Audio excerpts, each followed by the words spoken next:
there is no greater job as being a mother than any other job on earth. The woman is the mother of the murderer. The woman is also the mother of the peacemaker. They must learn to say no to evil. Be involved in raising your children. I'm so concerned that a lot of the children, our children in Nigeria, do not have access to good quality education. Their parents simply cannot afford it. Good parenting is vital to nation building. A woman is able to program a child to be who he should be. Actually have to make an effort at home. It all begins at home. There's this popular saying, monkey see, monkey do. Parents make one child seem more important than the other. Just because your mother was a drug addict or trafficked or on the streets or whatever, that does not shape who you are. I want you to always remember that you are stronger than you know. It is important for a woman to critically look at your environment, at your situation, and see what you can do to add value to yourself and add value to your family. Don't be a victim. Be the player that wins.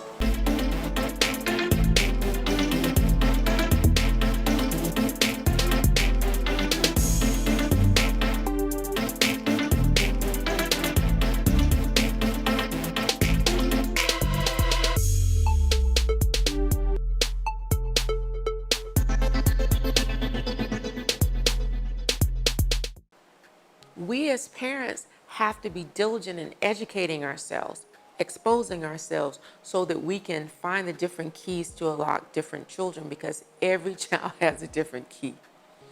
The other thing I would say is in sharing the core values and have a network, have friends, have them be able, let's say if it's not something they can get directly from you or your husband, have positive people in your friendship network that they can access and learn from. We were surprised pleasantly, one of our children was talking about his uncle, right? And I like the way he invests. And unbeknown to us, our son had called him and said, I'm looking at this particular investment, I'm thinking about this thing. He didn't, so make sure that they have, Akilah and the Bee, that movie where she, where Dr. Lawrence Fishburne's character stops training her, and her mother helped her to see that she has 50,000 coaches. There are people in your corner, you must access them. And as parents, teaching your children that they have people that they can call on and trust. That practice of doing it as a child, they know uncle and aunties, but also as they move into their lives. Some people suffer in silence. They have a problem, they keep it so close, it just kind of eats them from the inside out. They don't know how to ask for help. So that's a core value of knowing when and how to get the support you need for what you need to grow. And probably last but not least, it's just a spirit of adventure, exploration and discovery. If nothing else, I'm sure our children definitely see. My husband and I are still going for courses. We're still growing, and I grow orchids now, and I've been doing it for the past 2 years. And one of the reasons that I took it on is just proving to myself that I can do new and different things. Growing orchids is quite challenging, right? Many people who do it don't find success. But do you know that by modeling that, I may be impacting my children or someone else in a positive way, because they're seeing, oh, if mom can learn something new, wow, certainly I can too. And look at the beauty it brings. So it's so many metaphors layered in there that I just believe that you never know when you're somebody else's hero. So those are maybe the 4 things I would bring out around core values. The technology, what I would say is it is knowable.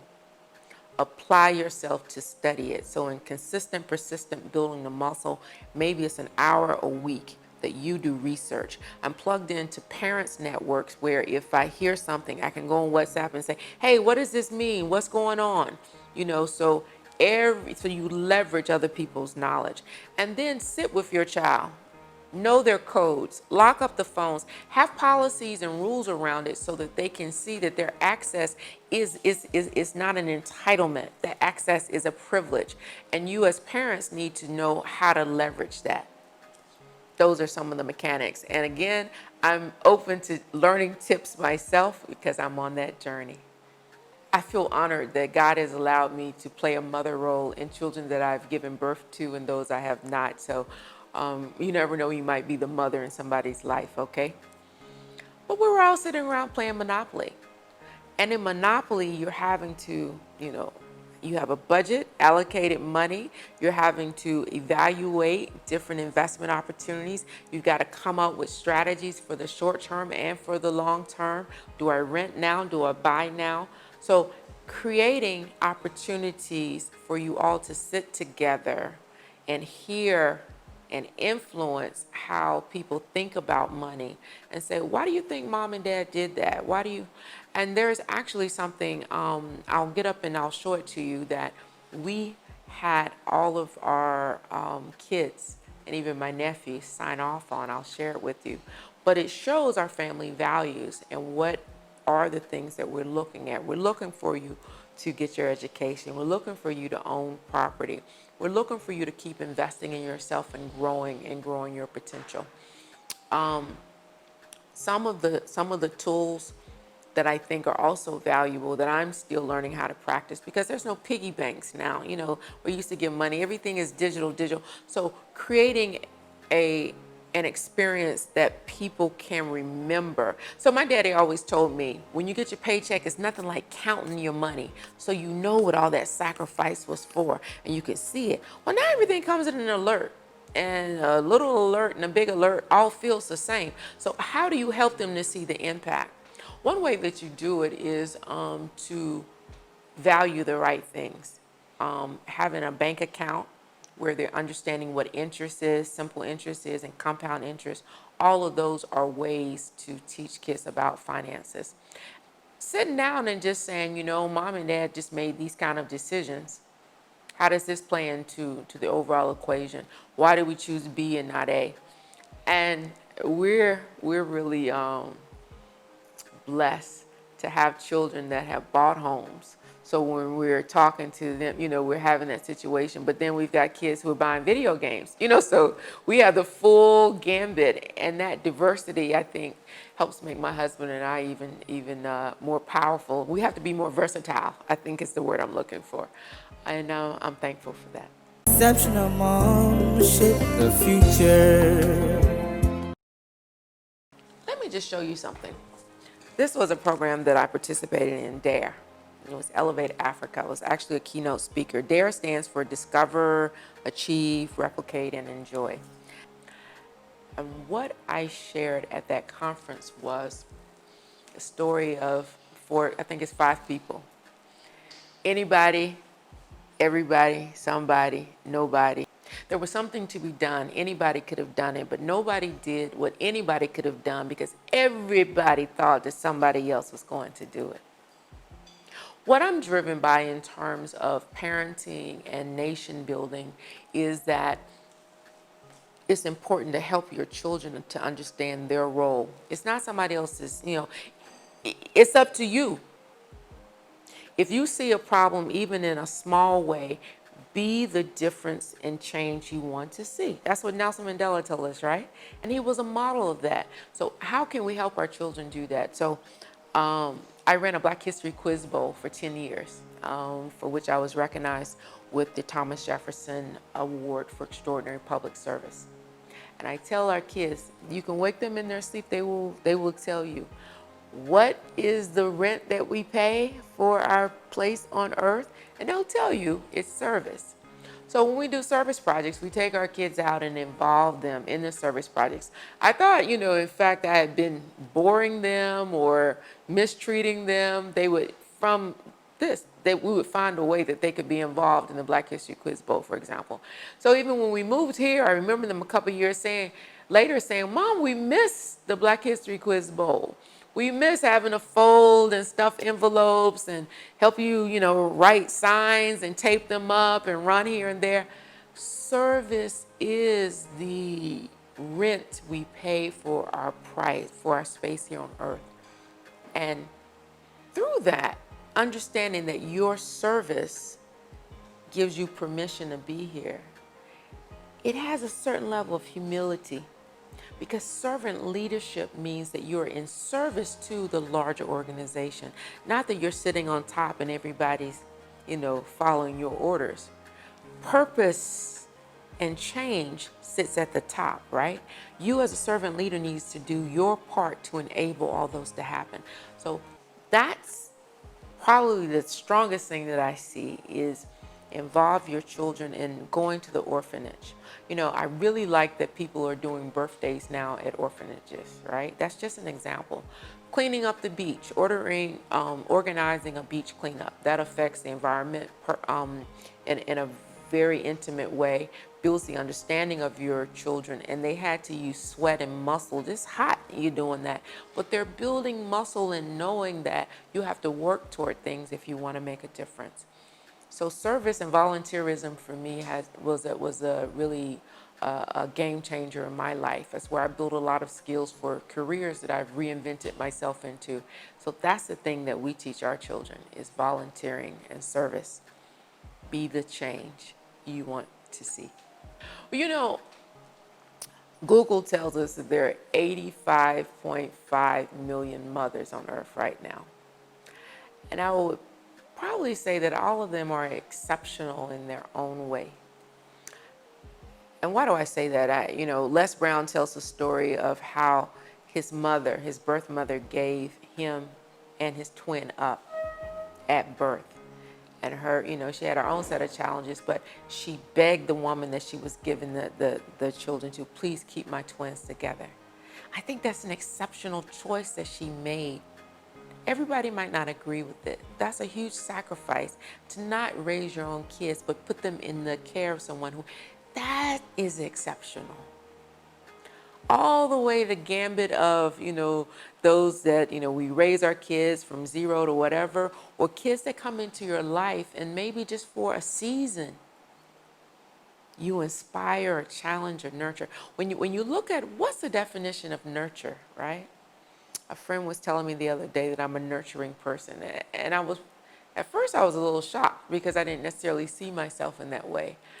And I said, Lord, I think you've grown me. Because there was a time in my life where nurturing would probably be the last word used to describe me. So I think through the process we grow and become what is needed to move the dot forward. So number one, be patient with yourself as a mother, as a woman, as just a human being. 2, be willing to laugh at yourself and say, I didn't get that right. Wow, that must have looked funny. But, have that lightness about the fact that it's through discoveries, successes, and failures that we grow. Number 3, I would say, always be willing to grow. And I mentioned this before, but look for opportunities to grow. And that'll position you. The funny thing I'm finding in life is I'm learning things right before then I need it. Or I had this tough experience and then somebody meets me and it's like, wow, God, is that why you had me go through this? And it just mates right up. So probably the 3rd or 4th thing I would drive is, sometimes we let our intellect, and I'll speak for myself, my primary mode of engaging the world was through my intellect. It's now that I'm learning there's limits of what I can solve by all the knowns. God has been teaching me to listen to my intuition. So I think as a mother, we have to balance those. We have to know when it's time to just, something doesn't seem right, and probe and go deeper and listen to that, as well as something doesn't look right, smell right, whatever. So using all of your senses to parent fully through those senses, I think makes a difference. Because we've talked about a lot of what we're up against. We're up against technology. We're up against the fact that we used to be able to send kids to a 4-year institution and be guaranteed they would get jobs and opportunities after. Now you look at like cybersecurity. I use it as my example of the high percentage of jobs that are going on field. Who's preparing their children for that? Who even completely understands what that job? So that's why you got to keep on learning. African Leadership Academy, you know, I go to some of their seminars and am learning about what is ahead. You've got to keep yourself in the flow of knowledge, my dear. As a mother, as a parent, you must be in the flow, and you must have a network that if you don't know it, you're only 2 steps away from knowing it. Get your kids into internship opportunities. So always be looking for that opportunity, and make it unpaid if you can, so the child is realizing this is learning, this is service, but it's in service to making you, you. Exceptional mom, shape the future. Seize the opportunity to impact on values. And I like the way one pastor explained it. Create value exchange zones. Whether it's driving them in the car to basketball, or going out in the garden and pulling weeds, standing at the sink, washing dishes together, cleaning the bathtub. Get into those spaces where it's not like, let's just sit down and talk about values. No, but create those exchange zones where they're seeing, they're hearing, and hopefully they'll believe in the values. And I believe that we can all reinvent and evolve. So I'm a strong advocate for butterflies. You'll see butterflies all around me, because when the caterpillar thought his world was coming to an end, that's when he became a butterfly. So we're all evolving. And often the butterfly doesn't see its own beauty. So helping people to see the beauty in their wings and how they can fly high. And, you know, being that voice and coach and counselor and teacher to say, hey, look what you got. Don't sleep on it. Other people are begging for that ability, skill, knowledge. And, you know, you're not even acknowledging that you have it. So do something with it, or you're really depriving the world. The other thing that I strongly advocate for is women leadership and women development and women releasing of potential. I've personally volunteered my time with the AFAR Leadership Development Program, and AFAR means ladder, climbing a ladder. So probably for the past 12, 13 years, I facilitate programs with them, and my area is around diversity, of course, diversity and adaptation and teamwork. But it's a multi program thing. And what I would say, over the years, I've developed very positive relationships with out-of-sight girls. I mean, certainly there's a bar or, you know, standards for them to enter it, but I've just seen so many of them blossom. I see them in my workplace now. I see them on, you know, on social media. I see, you know, there's all kinds of things that they're doing. So that investment in young girls. I also believe in science and technology, engineering, mathematics, also called STEM. So when I was in Pennsylvania, I did a lot of conferences and teaching girls that you can look like me and build a motorcycle. You can look like me and be a mom. You can look like her and her and her and do whatever gift God has given you. So those are some of the things I advocate for. Obviously, women with American Women's, I mean, so it's where you spend your time. It's just like they used to say, if you look on your checkbook or if you look in your account, where you spend the most money, you can see where your values are. Conversely, where you spend your time, you can also see what you value. So make sure that what you say you value and how you spend those resources of time, money, energy, whatever you want to describe it as, that's in alignment with who you say you are. Along with being very patient with yourself and being willing to laugh at some of the mistakes you make and just keep it moving, because it's in the movement, you know, just like life, right? You know, that momentum, you got to keep going. The big R for me is resilience. you have to think about the ball. And when you have a ball that's fully inflated, when it goes down, it comes up even higher. So especially in this season in my life, I have experienced some down, down, down, down.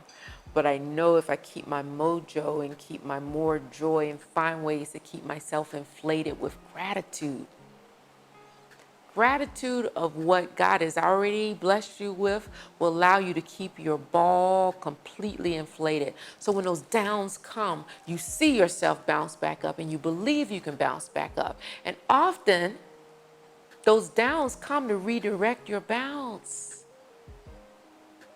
So when those tough things happen sometimes, step back a minute and say, God, that hurt. Oh, my ego. Oh, my knee. Oh, my whatever it is. And honor that that just happened. So, be very mindful. Mindfulness is key. What is happening here? And then what is really happening here? Reflect on it. Say, what role did I play in this failure that I'm experiencing right now? What through this pain can I go through and find some purpose in? And keep remembering the ball. I will keep bouncing. I believe that I'm worthy of bouncing. My ball may need to bounce on another court, and that might be why this thing just happened. So go with it and see what you can learn about it. Trust the process of the universe and what God is doing in your life. That's how I make it through it. That doesn't mean that when I'm down, I'm not crying and I'm upset and, wondering and confused. So natural because we're human beings. We're not machines. And that's what I mean by pausing and just kind of assessing what is happening. There's symptoms of what's happening and there are root causes of what's happening. Maybe you failed on that job because that's not your passion. That's not the thing that you're meant to do. You're working against your gifts instead of with them. And you just need to be shaken a bit to be able to realize that. Now, often, many of these, ahas and reflections and insights come way after you've gone through the thing. And you can look back now and say, oh, but when you're going through it, it didn't feel pleasant. It didn't feel whatever. So another phrase that I have to tell myself is that experience is not the best teacher. A lot of times people say experience is not the best teacher. Evaluated experience is the best teacher. Pausing and reflecting, that gives the evaluation of the experience, and believing that you're a resilient ball that will keep on bouncing, and know that reinvention is possible. So I can be a different type of mother tomorrow. I pray differently with my children, but trust that evolution and revolution in your life. Keep hope alive. Believe in resilience and know that reinvention and evolution, continual growth is possible. What does that mean? That means we don't come out of the gate. With my first child, I was not, I didn't even get it.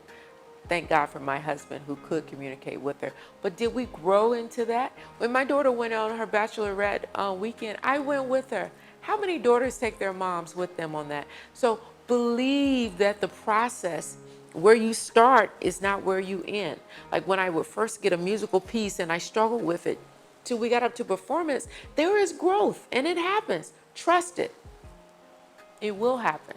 So that's the reflection and that's the reinvention.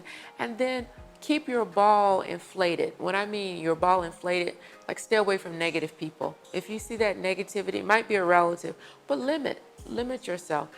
Find a way to keep your ball inflated enough so that when the downs come, you bounce right back. We talked about looking for keys to unlock your children. That's resourcefulness, isn't it? Our time, it's our time. So as many R's that I will give as advice for other mothers. And just know that I'm not perfect, you're not perfect, none of us are. But can we, like Stacey Abrams talks about being an asymptote, and this is more the engineering or calculus, but an asymptote, if this is an axis, asymptote, when you plot it, it gets as close as possible to the line. It never touches. But we should all strive to get as close as we can to perfection, or as close as we can to possibilities and our potential. We may never be perfect, but strive to be as close as you can to it. Excellence. That's what I would say for the exceptional mother. Strive for excellence. So you never know when you're going to be that hero. And that's what I like about your exceptional moms, mothers, that whole process is when people open that up, that might just be the spark that they needed to keep going, keep trying, being consistent and persistent in the work and the preparation and muscle building that they're doing, believing that something better on the other side is available. So thank you, exceptional moms, for being that light and fire for others. Support exceptional moms. Exceptional moms shape the future.